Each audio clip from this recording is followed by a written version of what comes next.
Bonjour et bienvenue dans cette nouvelle vidéo où ce qui m'a touché et qui est revenu plusieurs fois cette semaine, c'est insister, ne pas lâcher son morceau trop vite.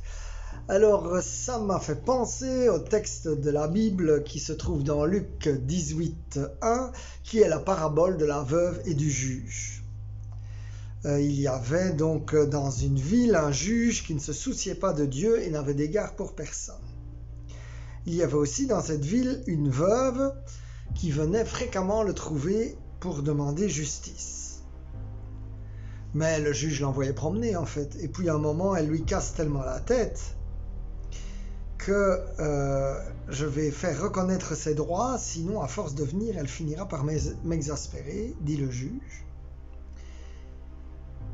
Et puis Jésus conclut cette parabole en disant « Écoutez ce que dit ce juge indigne. Eh bien, Dieu ne ferait-il pas justice aux siens quand il crie à lui jour et nuit? Je vous le déclare, il leur fera justice rapidement, mais le Fils de l'homme trouvera-t-il la foi sur terre ?» Donc quand on insiste, en plus Jésus promet qu'il fera justice rapidement.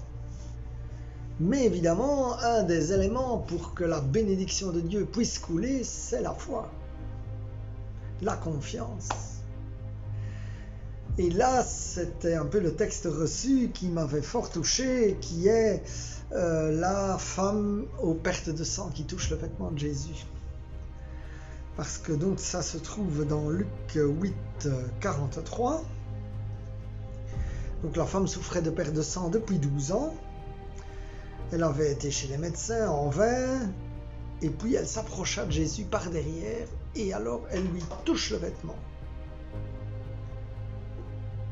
Et puis Jésus demande qui m'a touché. Et puis la femme se jette aux pieds de Jésus, elle donne son témoignage et elle raconte comment elle a été guérie immédiatement. Et Jésus lui termine en disant « Ma fille, ta foi t'a guérie » au verset 48, « Va en paix ».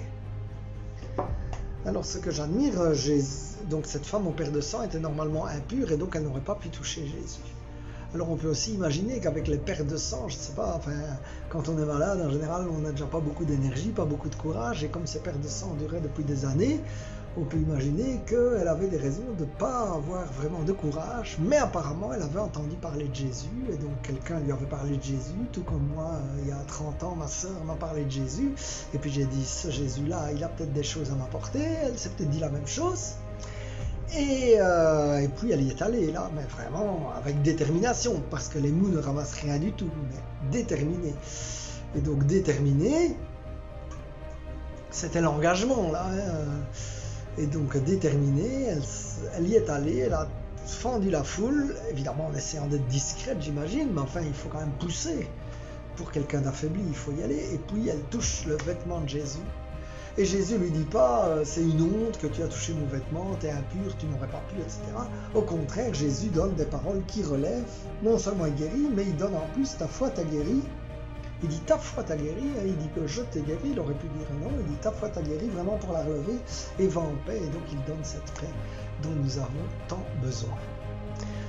Alors mon frère, ma sœur, voilà, il y a bien sûr un équilibre entre être déterminé et à un certain moment savoir lâcher prise aussi. Mais lorsque tu es déterminé à prier, eh bien ça c'est un bon plan.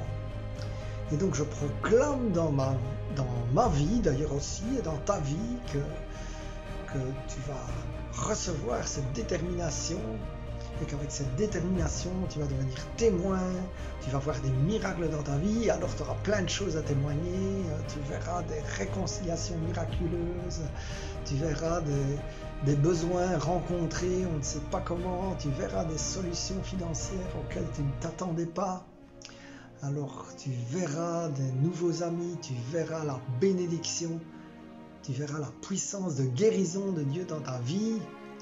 Amen, amen, amen. Sois béni mon frère, ma sœur, je prie que cette puissance, que cette puissance du cher Saint-Esprit vienne d'abord te donner la foi et que cette foi, elle va te sauver, te guérir et que tu puisses aller en paix comme le promet Jésus dans cet évangile. Alors sois béni mon frère, ma sœur.